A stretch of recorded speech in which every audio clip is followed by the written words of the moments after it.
there and welcome. My name is Stacy and I am an adaptive yoga teacher, a certified brain injury specialist, and a author of a mindfulness book that can cross all types of populations. But today we're going to talk about neurological changes, specifically traumatic brain injuries, and how to take mindfulness into self-regulation to empower individuals to be able to self-recognize, self-regulate, and to lower their stress. So as a caregiver or a professional working with people with neurological changes, it's really important to be able to recognize some of the signs that are coming in individuals once they become dysregulated, and then some very practical tools on how you can help co-regulate individuals and eventually help them learn to self-regulate. So we're going to talk about a lot today. I'm going to try to keep it as precise as possible, but I want to give you some tools. As a caregiver, it's exhausting, and I want to be able to help you feel that you're helping your individual. And then as the individual learns to help themselves with self-regulation and mindfulness, the environment becomes a lot less stressful. So let's dive right in and let's talk about how does mindfulness and gentle movement influence self-regulation and a stress response in somebody with a brain injury. So I like to think that movement is important for everybody, but let's specifically talk about somebody whose body form, their physical form, has been changed a lot by a brain injury. This could be paralysis, it could be imbalances, it could be blindness, it could be that they've lost their hearing. There's a lot of things that can happen in a brain injury, with a brain injury, that influence the person's ability to be at home in their body. So by learning to check in with themselves and having a practical way to find out how they're doing on a given day, that creates empowerment and connection. That's one of the first steps in mindfulness, is to connect to what is right now. And so when I'm in front of a group of individuals with brain injuries, we always do a check-in, because I say this all the time. If we don't know how we are, we don't know what we need, and therefore we could go an entire day or longer not getting the simple things that we need for our mind, body, and spirit. Now, mindfulness is about paying attention. It's about finding awareness to what is. So a check-in is very simple. It looks like this. All right, I'm going to ask you 3 questions, and your answer can be 1 or 2 words. So it's fast. There's a reason for this. I go around the room and I say, how's your mind? How's your mind? How's your mind? How's your mind? And they answer in simple ways like sleepy, foggy, bright, awake. Okay? And then we go through, how's your body? How's your body? How's your body? Sluggish, in pain, tired, strong. We go around the room again. This time it's how's your spirit? This is often the most challenging one for them to understand. What does that mean? So we might have to have a discussion about what does spirit mean, but a lot of them say hopeful, discouraged, sad, lonely, happy, good, great. It could be simple. It doesn't have to be a long thing. But what happens when we do the check-in, all of a sudden, not only are we tuned into ourselves, but we're listening to the individuals that we live with or that we're in the group with that are attending the class, and we find connection with other people. If I'm struggling in my body with pain and so is struggling in their body in pain, there's an opportunity for empathy. Now, if I had never asked those questions, individual over here may be feeling very isolated and lonely in his pain and in his sadness and in his foggy brain. And the individual over here may feel the very same thing. But because we've brought it to the surface and put it into the circle, because I always teach in a circle, we've allowed connection. We've allowed somebody to feel like I'm not alone in this. And I am definitely feeling a part of something. So I believe that the connection piece of the format that I teach in a yoga class and a mindfulness class is the most important. Now, you might think, why isn't the movement part of the yoga class as important? And there is an element to that, but the connection that comes is so beautiful and so good. And when I've polled students in the past, what do you like about this class? What do you like about the yoga class? I would say 90% of the individuals say it's the talking, it's the connecting, it's being together. So it's really important. Now, another way that we can look at mindfulness and movement in practices to help encourage self-regulation is when we encourage and teach proper way of breathing. Not only does it support the brain, but it also helps to lower that nervous system that's often very dysregulated.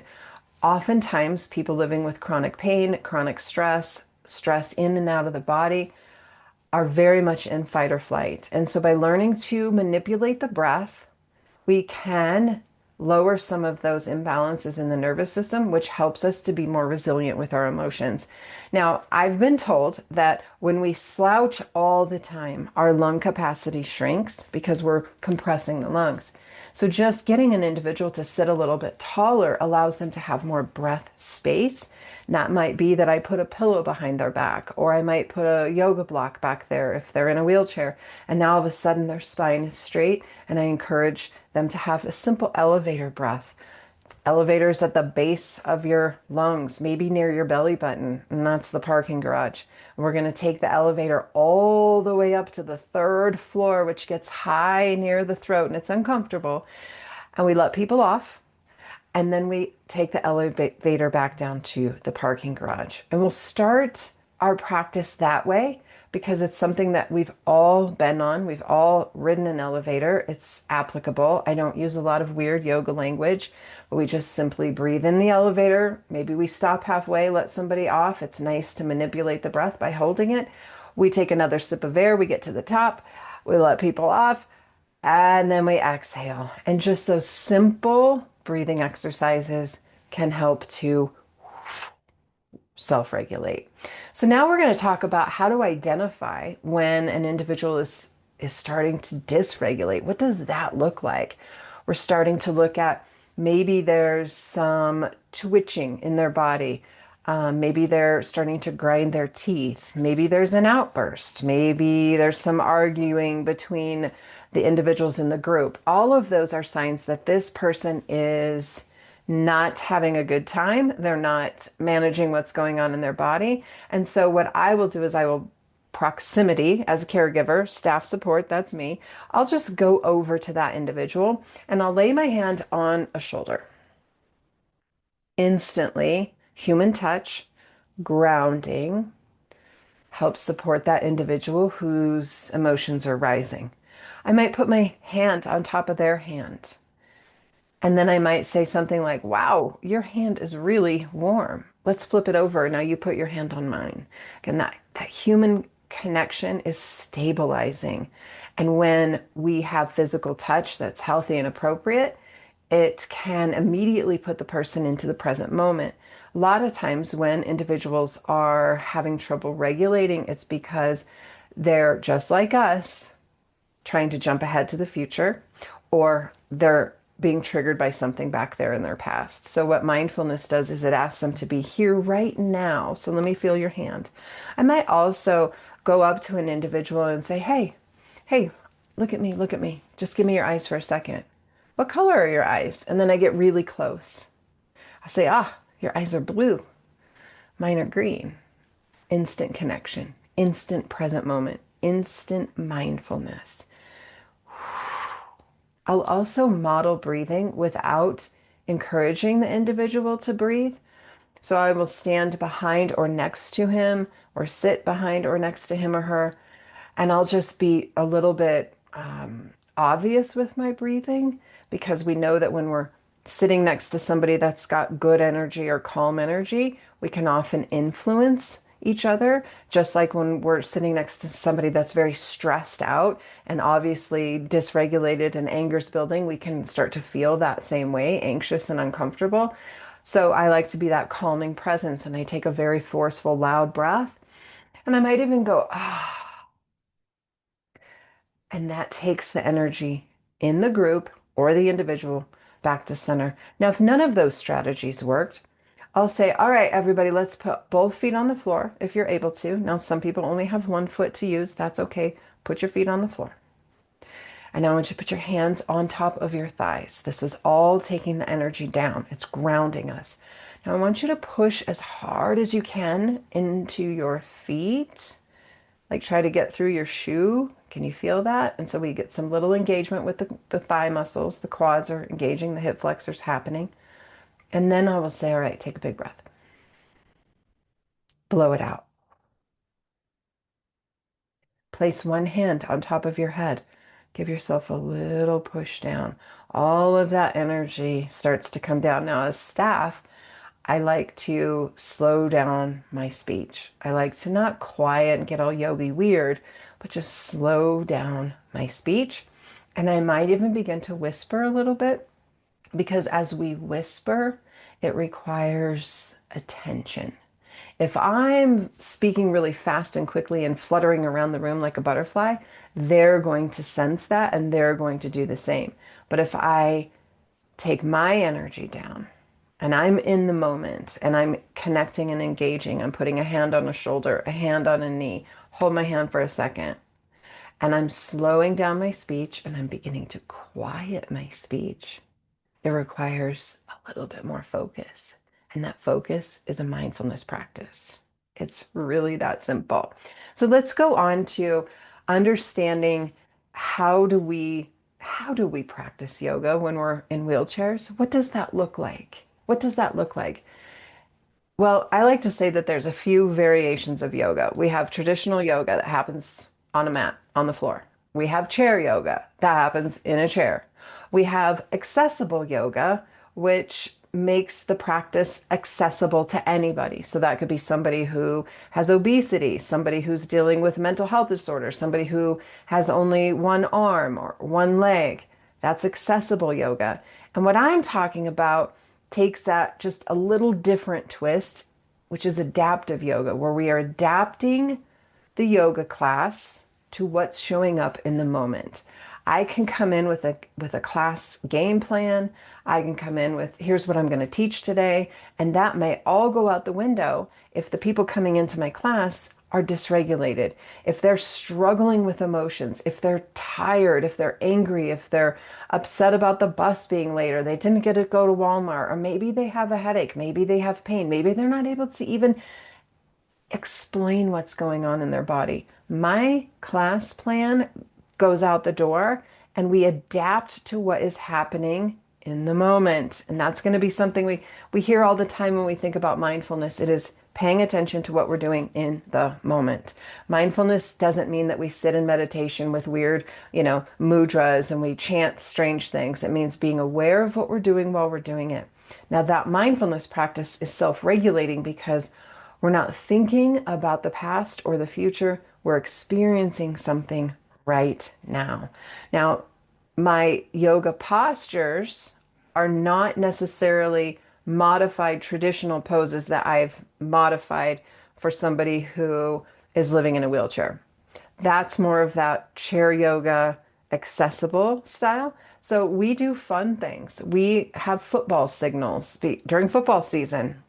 Most people, as you know, there are more men with brain injuries than women.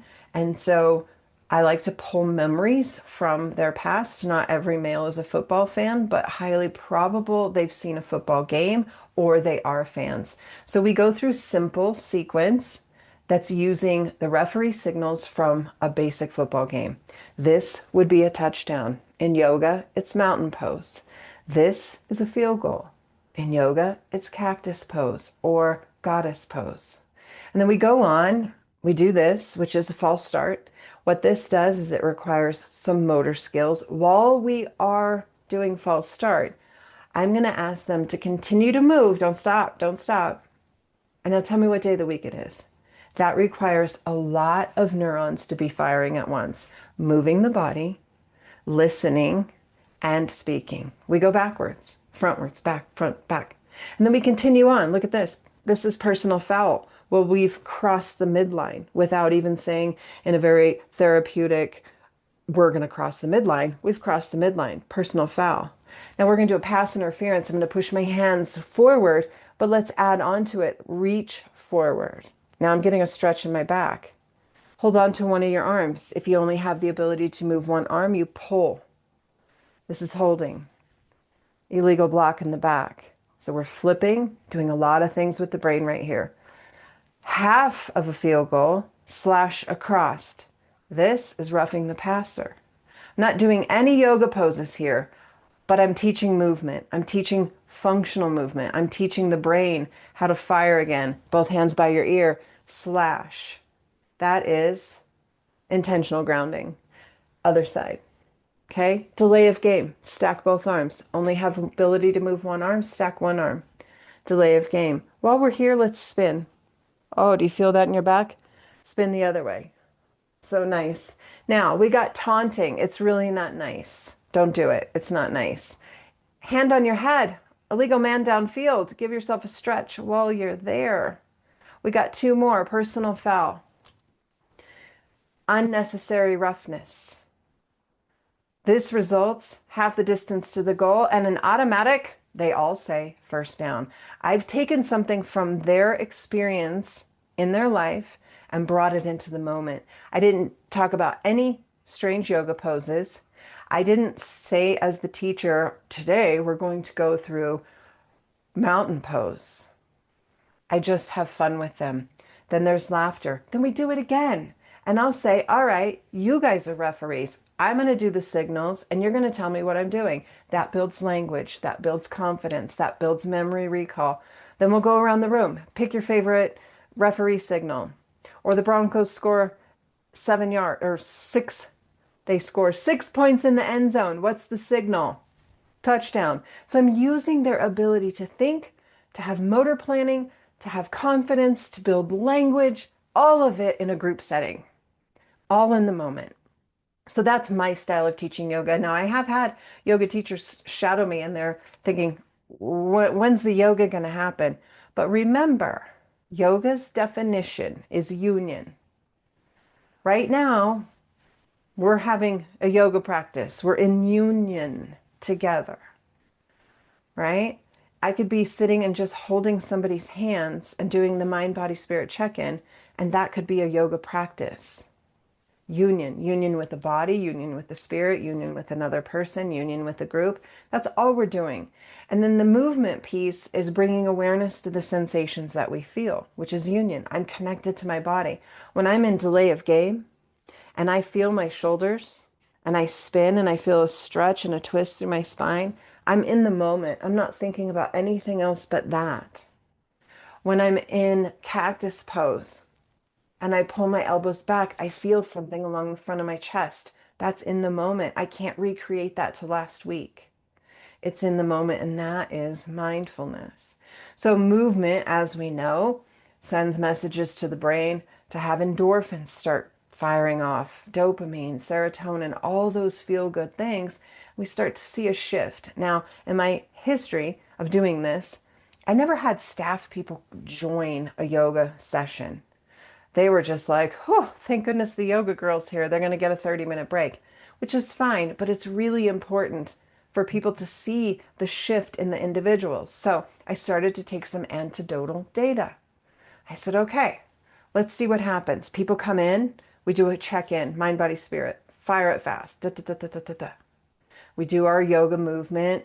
If there's a lot of women in the class, we'll make a birthday cake. Notice how I'm crossing the midline. We only have 5 ingredients in the birthday cake. Flour, butter, sugar, eggs, chocolate. Let's make some frosting. Only 3 ingredients. And I'm going really fast to demonstrate, but we do the cake a lot. And we repeat the 5 ingredients a lot. Then we move on to the frosting, which is butter, sugar, vanilla. Pretty easy. Butter, sugar, vanilla. And now let's go back to the cake. Stir the other way like you're scraping the big bowl. What were the 5 ingredients? Somebody knows them. Maybe one person knows one person knows 2, but eventually we get all 5 ingredients. Let's go back to the frosting. What were the 3 ingredients? Easy peasy, they got it. Let's change it up. Let's make it a little bit more challenging. Get your cake going, get your frosting. Cake and frosting, cake and frosting. Now, for somebody who has had a brain injury, oftentimes we see this where we're not able to get across that midline. So I might just gently come over with a finger and move that arm if they only have the ability to move one arm and they're here stuck on their side. I might just come over and say big circles. big circles. Or I might take the affected arm that's not able to move and I may move it for them. Always asking permission first, but I've built good relationship by now. We've had fun. We're starting to get in the groove of things. So we make cake, we make frosting, we do football moves. All of that is yoga.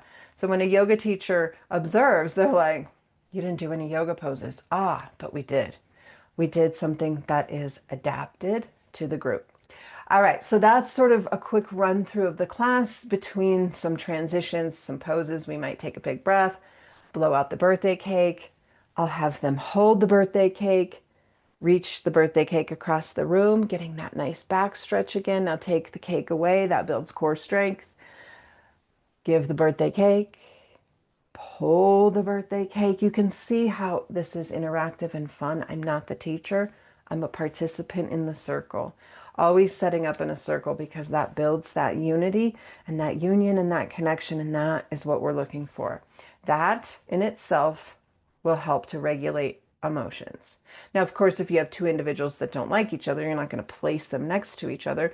But how cool would it be to have individual A across from individual B? They don't like each other, but they have to serve birthday cake to each other. That might become playful. They might see each other in their own eyes. And that is yoga, to be able to witness. Okay. So that's how we would demonstrate and do a brief practice of what we're looking for in the individuals or the residents that you're working with. Easy. It sounds, but it's hard when you have a group of 8, 10, 12 people. There's a lot of redirections. Now, if you're becoming stressed, that's going to pass out to the people in your class. So as a staff support person, a yoga person, whatever your role might be, and you don't have to be a yoga teacher to do any of this. You just have to be aware of what you're doing while you're doing it. Learn a couple strategies and techniques. As you become calm and you enter into the circle with an energy that's calm, you slow down your rate of speech. You take exaggerated breaths. You put a hand on a shoulder. All of a sudden, you're in charge of shifting that energy, and it's really cool to see. So the check-in kind of gives you a sense of where we're going, basically. Take your plan and throw it out the window. And then we do a check out. And this is where that anecdotal data comes in. For years, I never had executives or staff people observing this, but I could see there was something magical happening. So I started to do check in, check out on a form. And I would just go through and ask them, how's your mind, body, spirit? And then we would do our movement, do our breathing, and I would say, okay, let's do a checkout. Inevitably, I would say 95% of the time, the people that came in dysregulated, that came in tired, angry, upset, disconnected, lost, sad, shifted to a positive emotion. People who were anxious became calm. People that were asleep became energized. And so I started to write down this anecdotal data, and I would submit my data sheets at the end of a month so that the people making decisions could see that there was something happening. Word got out, staff started to come in and participate. Now staff starting to get the benefits of the movement, the breathing, the mindfulness, and the environment shifted. It became better and calmer. So now we think about, well, how do I do this? I'm not a yoga teacher. Well, you apply 2 or 3 mindfulness-based strategies throughout the day. I mean, 2 to 3 in a day is not very many. And it's simple. It's hey, can you hold my hand for a second? Oh, your fingernails are needing trimmed. Or, oh, you're wearing pink nail polish. Or, oh, you have long fingernails. Or, oh, look at your hands. They look strong. Let's flip it over and do the other one. Oh, there's something there. Did you get bit by a dog when you were a kid? Mindfulness in the moment. Oh, physical touch. Endorphins. Hands on shoulders. Let me roll your shoulders around for a little bit. I like to push down on somebody's shoulders from behind. And of course you have to get to know your residents or your people. You wouldn't do that to somebody who has had some post-traumatic stress, scared from behind. So you approach them individually and you do it mindfully yourself. But I like to come around and just give a little back rub. I mean, most of our touch in a setting, assisted living or group home settings, are very clinical. There is not a lot of just decompression touch. A lot of the residents I work with haven't had massage or any sort of touch in decades. And so just a gentle press of the shoulders, regulating, grounding, calming. I like to use the five senses. This is a great activity to do in the morning at breakfast time. If you're gathered around a table, you can do simply like, all right, we're going to just try something cool. And this is assuming everybody still has vision, but you can change it to whatever sense you want to do. But I like to do vision. It's fun, especially if your dining room area is looking out of a window. Okay, guys, here's what we're going to do. For 1 minute, I want you to look around the space and notice all of the shapes, triangles, squares, circles, rectangles, all of the shapes. And so pretty soon everybody's looking around. What do you see the most of? Are there more rectangles than there are circles? So then they start looking for circles. Remember, speech gets slow, start to whisper. Everybody's looking around. Don't forget, you can look out the window. Some people look out the window. There's like, oh, so many more shapes out the window. You're about halfway there. Keep looking. Does anybody see an octagon? Remember, 8 sides, like a stop sign. I see a lot of cylinder shapes out the window, like trees are long and skinny. All right, cool. We used one of the five senses to be mindful for a minute. What that does, again, present moment. Now you can do that throughout the day. You can say, all right, let's listen. Do you hear that? Do you hear the furnace? I hear a dog barking. Somebody's car just drove by. That's mindfulness in the moment. Remember, mindfulness is paying attention to what you're doing while you're doing it. Five senses or four, whatever you have, is a great tool. Now you can use touch. I want you to put your hands on your leg. We're all wearing different textures. I'm wearing yoga pants. It's smooth. Hey, John, what's your texture? He's wearing rough jeans. This guy over here is wearing sweats that are warm and cozy. It doesn't take long, but it's present moment work. And that's what's so important. The more we build presence in the body and mindfulness, like anything we do a lot, we practice, we get better at it. It becomes part of our routine and it grows. It's like you want to start running. Well, the first time you go out running, it's going to be a short run because you've never ran before. And then the more you run, the longer your run gets. And the more you run longer, the more you want that because it gives you something. That's how mindfulness works. When we're paying attention to what we're doing it, we stop the mental chatter. The mental chatter is what causes emotional dysregulation, where we lose it, we erupt. But if we practice staying in the moment in a calm state of being, the longer we withhold that calmness, the more it becomes more of our existence. And then, of course, we always have a tool with us. The breath is an amazing gift to regulate.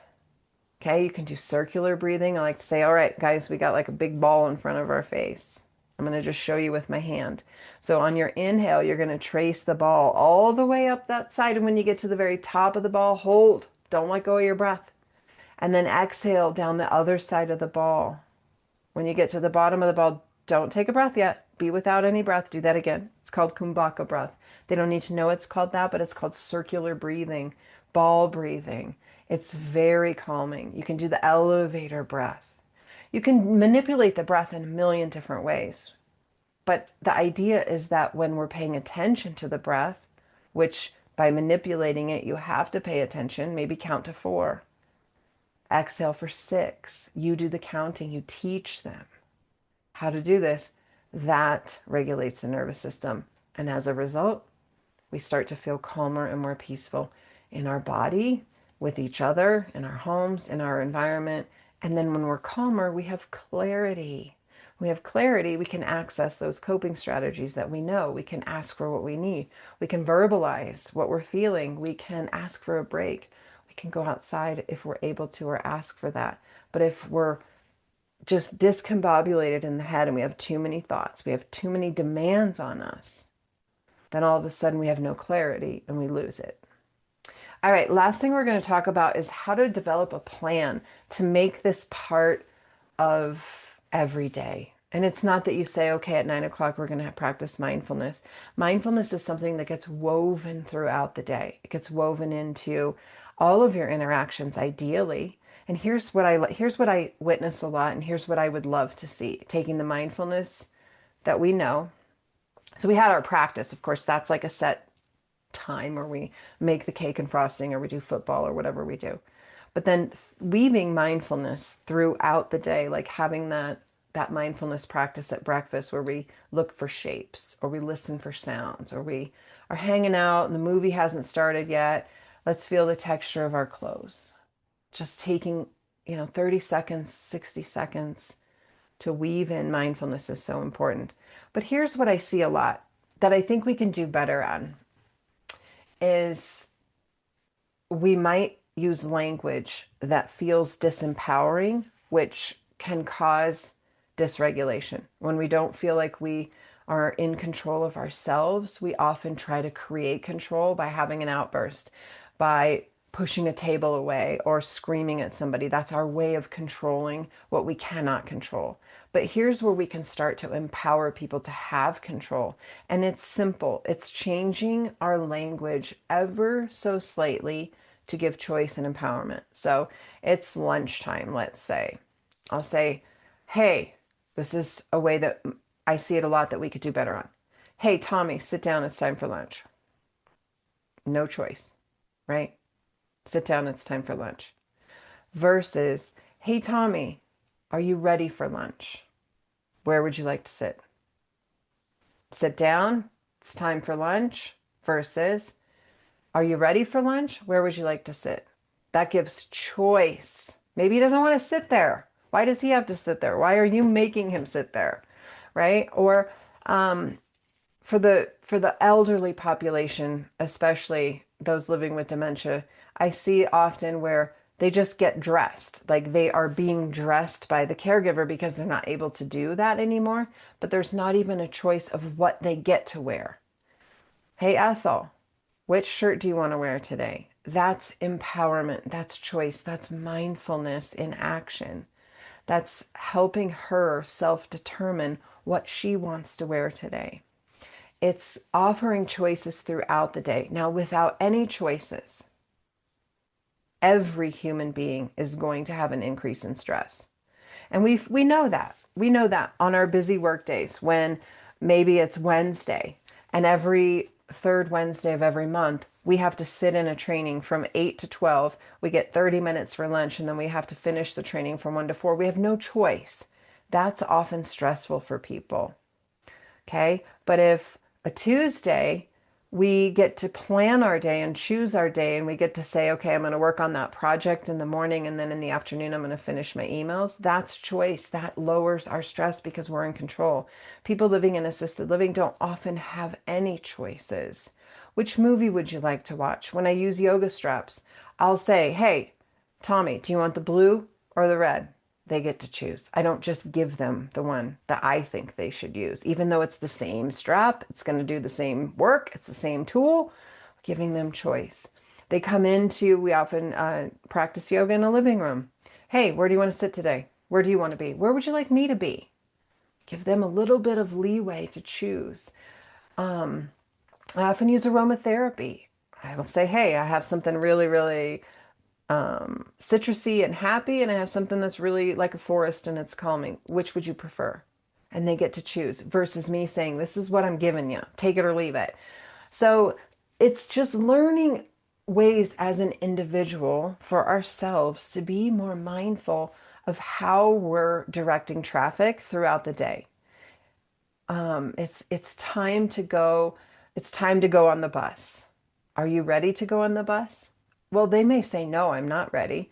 Cool. Well, the bus is leaving in a couple minutes. I'll give you 2 minutes. That's empowerment.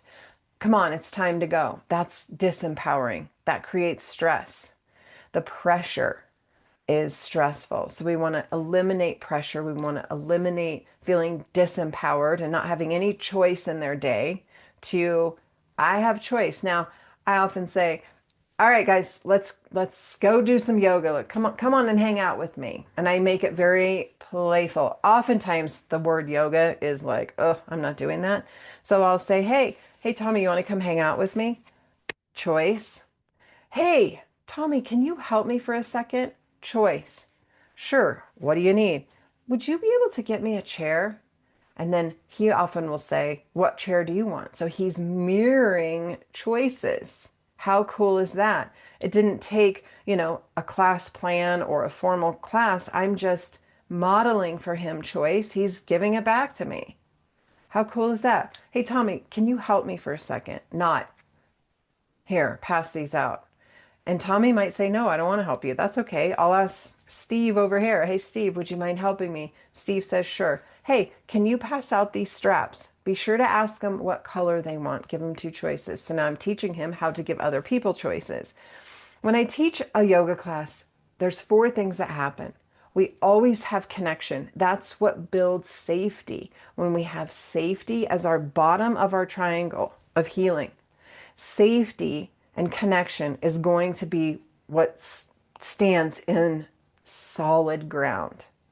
Without safety, we're going to feel very dysregulated. So, connection builds safety. Okay, it's number one. Connection builds safety. Then we move our bodies a little bit because that works the brain. It works endorphins.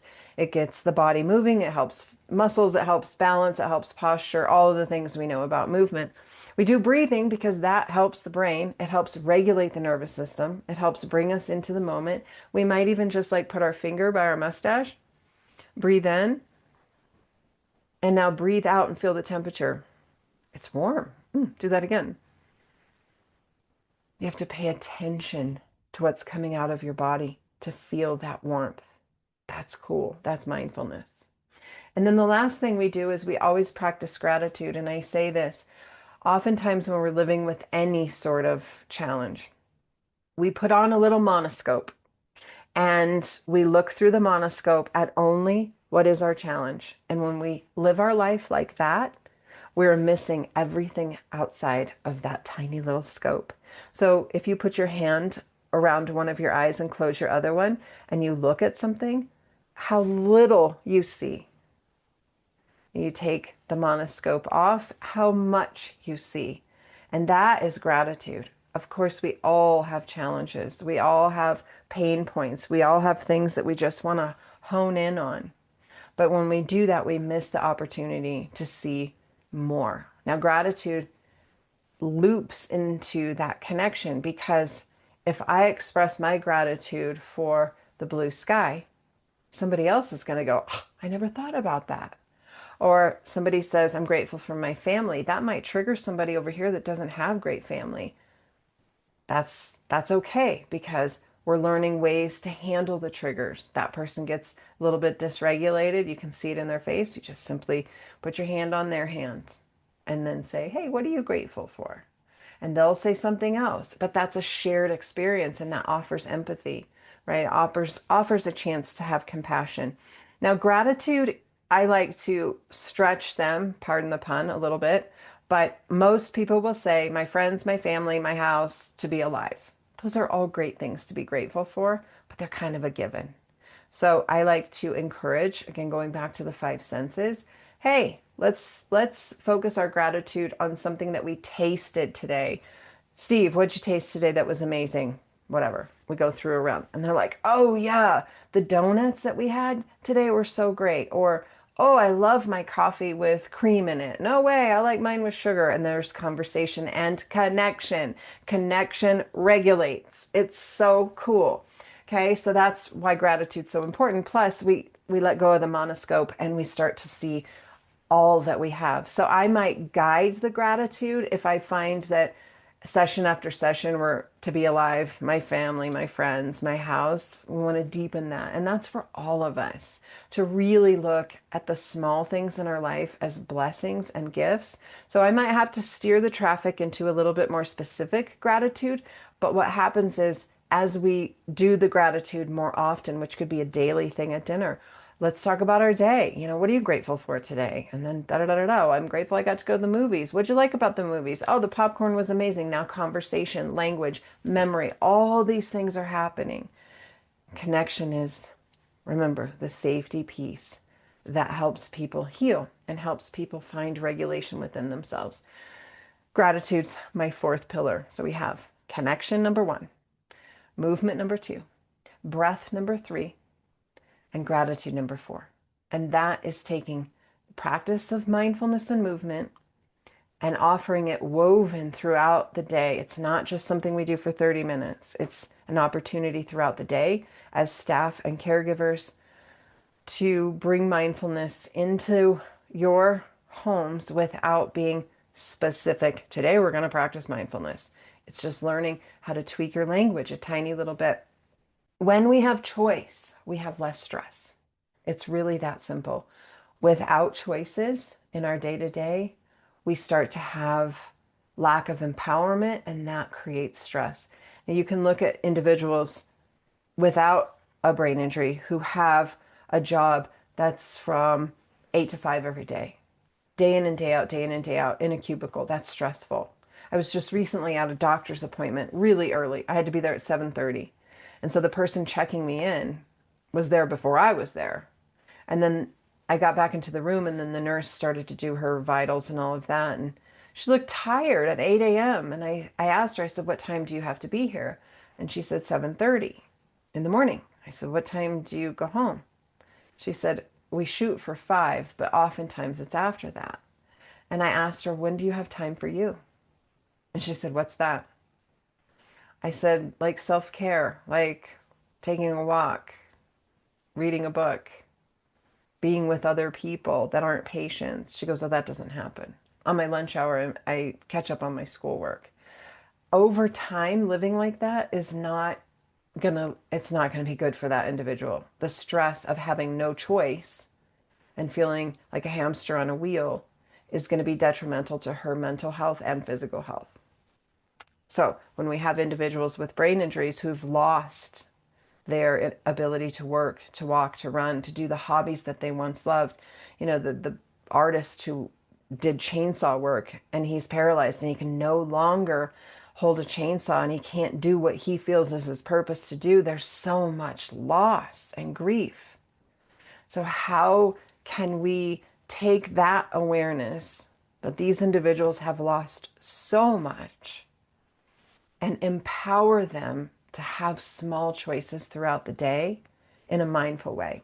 I think that's where we can really make a difference in the world, is recognizing the way that we speak to somebody, the way that we interact to somebody, the way our proximity is to somebody can really help them learn ways to regulate without being a formal class. Here's how you're going to learn to regulate. We model that by changing our own cadence, our own language, our own proximity, our own energy. We can empower other people to do the same. So that's what I have for you. That's a lot of information, but it really is mindful self-regulation, practical coping strategies through the lens of yoga and mindfulness for people with brain injuries. So I hope that you took something good from this and that you will begin to implement it into the people in your world, whether you're a family caregiver or a paid staff caregiver. I hope that you found something useful, and I'll be back for more of this. So you take care. And if you have any questions, be sure to pop a comment, send me an email. I'm happy to pop onto any sort of platform and have a conversation with you if you're struggling with a resident or a family person and you just want to talk through some mindful strategies. I'm happy to do that. So take care, be tender to you as well as your people, and I will talk to you soon. Bye.